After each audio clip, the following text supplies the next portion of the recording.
Garudasan, Eagle Pose. Precautions.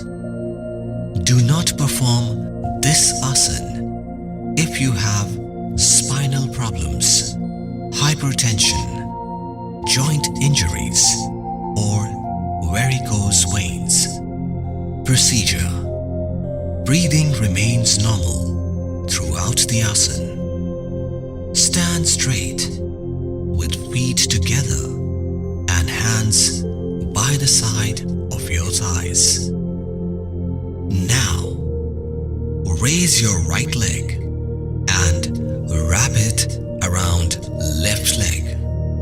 Simultaneously, raise your right arm and wrap it around left arm. Keeping head straight and firm, focus on a point ahead and hold for 10 to 30 seconds. Or as per your comfort level. Then bring down hands, legs and relax. Repetition. Benefits. Beneficial for toning and increasing flexibility of joints of the body like shoulders, elbows, wrists, hips, knees and ankles.